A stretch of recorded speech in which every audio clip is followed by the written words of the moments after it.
أما بعد فأعوذ بالله من الشيطان الرجيم بسم الله الرحمن الرحیم. جناب صدر، محترم اساتذہ کرام اور میرے عزیز ساتھیوں، السلام علیکم ورحمۃ اللہ وبرکاتہ. جناب صدر، آج مجھے جس عنوان پر لب کشائی کا موقع ملا وہ ہے جدید سائنسی ایجادات میں اسلام کا کردار. صدر الوقار، میں اپنے تقریر کا آغاز ان اشعار سے کرنا چاہوں گا. سائنس کو مذہب کا پتہ ہی نہ ملا، الجھے ہوئے ڈورے کا سرا ہی نہ ملا، سب راز کھلے راز خدا ہی نہ ملا، خدا تو ملا عقیدہ کشا ہی نہ ملا. جناب صدر، آج یہ شاندار موضوع میرے سامنے پڑا ہے. اس کے اپنی ایک بہترین تاریخ اور توانائی ہے. صدیوں سے مسلمان سائنسدان اور مفکرین اہم ایجادات کے حصول کے لیے سائنس کے میدان میں کام کرتے چلے آ رہے ہیں.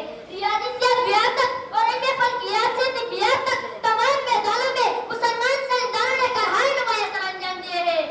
بقول اقبال، آنکھ جو کچھ دیکھتی ہے لب پہ آ سکتا نہیں، آنکھ جو کچھ دیکھتی ہے لب پہ آ سکتا نہیں، محو حیرت ہوں کہ دنیا کیا سے کیا ہو جائے گی.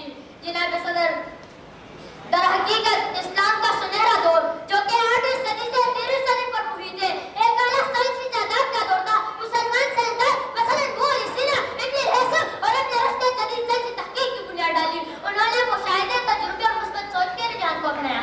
انہوں نے علم بصریات کے قوانین پر تحقیق کیا. انہوں نے علم بصریات کے قوانین پر تحقیق کیا اور سائنسی مطالعے کے طریقہ کار کو دوام بخشا.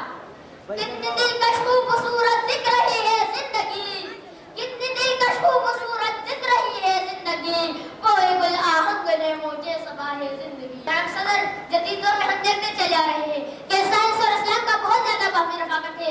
اسلام ہمیں اللہ تعالیٰ کی تخلیقات کے بارے میں بتاتا ہے. اللہ تعالیٰ قرآن مجید میں ارشاد فرماتے ہیں واختلاف اللیل والنہار لآیات لأولی الألباب، اور دن اور رات کے اعداد میں عقل والوں کے نشانی ہے. اللہ تعالیٰ دوسری جگہ ارشاد فرماتے ہیں خلق لکم ما فی الارض جميعا، اور جو کچھ زمین اور آسمان میں ہے ہم نے سب کچھ تمہارے لیے پیدا فرمایا ہے. جناب صدر، لگا دیکھا عظیم ملبوس پر ثبوت اپنی، لگا دیکھا عظیم ملبوس پر ثبوت اپنی، بشر کے نام کر دی خدا نے. قرآن مجید نے کائنات کے عجائبات پر مفصل روشنی ڈالی ہے. قرآن مجید ہمیں حسن، دانش اور تنظیم کا درس دیتا ہے. اسلام اور سائنس کا بہت گہرا تعلق ہے. اسلام نہ صرف سائنس کو بہت زیادہ اہمیت دیتا ہے بلکہ مثبت طور پر سائنس کے اصول کی حوصلہ افزائی بھی کرتا ہے. جناب صدر، اسلام میں جو کچھ ہے وہ سائنس نے پروف کیا ہے. جناب صدر، میں اپنے تقریر کا اختتام اس شعر سے کرنا چاہوں گا. میرے ذوق تصویر فطرت کے آگے، میرے ذوق تصویر فطرت کے آگے، اناس قلم و جگر کا ہوتا ہے وہ سلام.